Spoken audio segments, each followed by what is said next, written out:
Max was a clown. It was my son's 5th birthday and we wanted something special. Couldn't afford a bouncy castle, so my husband, Dan, suggested we hire a clown.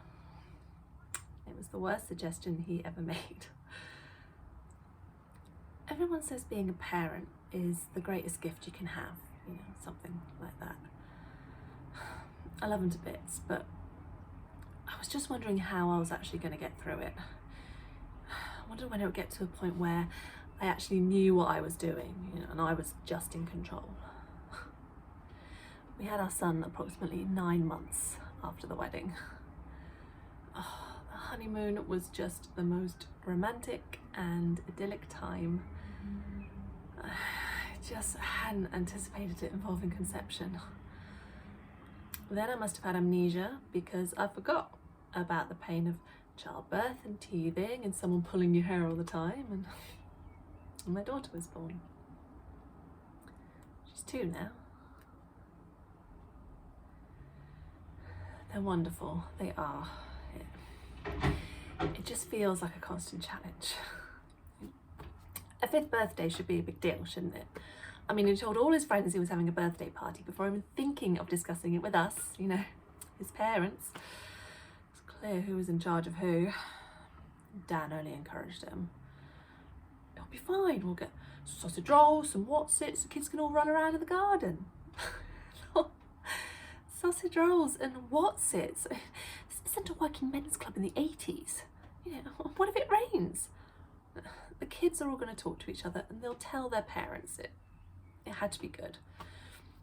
So when we had to rule out the bouncy castle and the ball pit, that's when the idea of a clown came up. I had a clown at my party when I was a kid. I loved him. It'll be great. I thought, no, it won't. Oh, it'll be awful and embarrassing, and oh, it'll probably be weird and scary and make the kids cry. I thought of trying to find something else. I mean, I just got this new client and work, and it was too much. So I just agreed. On the day, it was pandemonium. Our daughter kept pulling on the balloons that we'd spent all night blowing up, constantly on edge they were going to burst. Then all the kids arrived with their presents, and the parents arrived with bottles of wine, which I thought was a bit odd, you know, a kids' party. But as things began to unravel, I suddenly realised how much that was needed. Oh God, you can't imagine the noise, I mean the decibels. One of the mums came up to me and went, "Oh, so you actually let them have processed sugar?" In the most condescending way possible. Then the doorbell rang and Max was standing at the door. "Hi, I'm Max. I'm the clown. Do you have somewhere I can get changed?"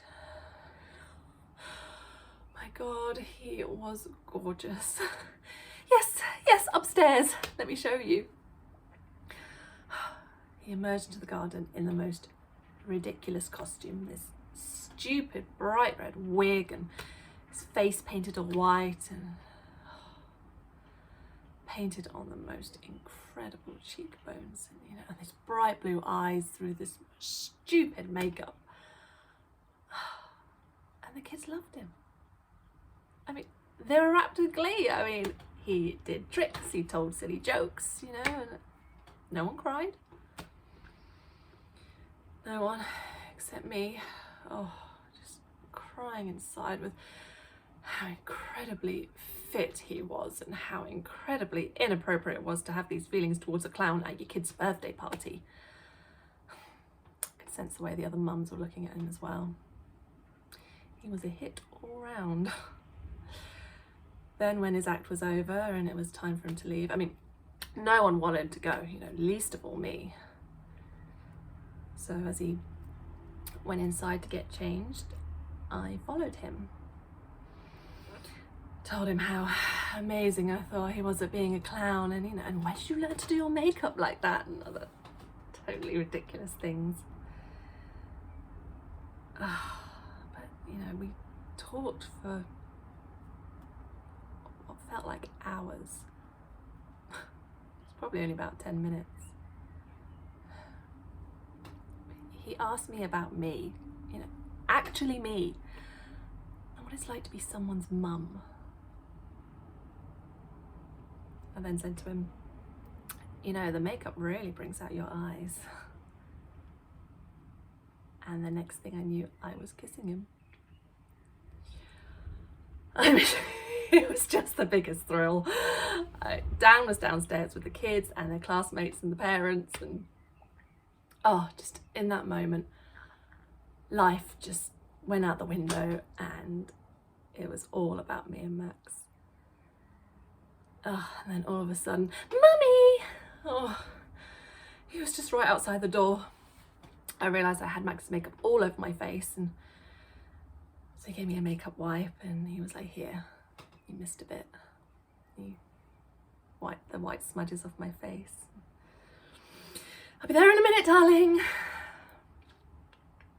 And then Max was gone. I didn't know what to do. I couldn't think straight. What had I done? What on earth? At my kid's birthday party. Oh God, but then I just thought about Max. Sweet, incredibly sensitive, gorgeous Max. I resolved myself to just let it go. Dan had Max's number anyway, I couldn't exactly go up to him and go, oh, do you remember that clown? Do you mind if I have his number just so we can have a casual fling? But it turned out I didn't need to, because the following week I went to another kid's party and they'd hired Max for the entertainment. I couldn't believe it. There he was. And he stared at me. So as he finished and went inside, I followed him and we went up to the bathroom, closed the door, went to kiss. He said, let me take my makeup off this time. And then we went to kiss and a bit more. And then we were interrupted. Hello! I need a wee! Oh God, some random child. So I went out first. I was just helping the clown out with his makeup. Kid looked puzzled. I was bright red. It turned out Max was a really popular clown. The first time we had sex was in a walk-in wardrobe. Then a utility closet, then a shed. Anyway, really, that you could hide at a kid's birthday party. And the thing was, Dan was always at home with our daughter. He was like, oh, do you mind, taking him to another birthday party? And I was like, no, don't be silly. It's Saturday. You stay home and watch the football. I'll grin and bear it. And I did. For a whole 9 months. Oh God, it was just so exciting. And to think, I used to be afraid of clowns when I was a kid. Then, just before the summer holidays, this kid shouts right in the middle of his act, oh, this clown's so boring. And that was it. You could see the change in all the kids' faces. They'd had enough. No more Max. And I never tried to contact him, because I knew it would never go anywhere. And I never told anyone. And I'm fine. It's fine. Then I saw a clown appear on some stupid kids program on TV. And I wept. At least I got over my fear of clowns.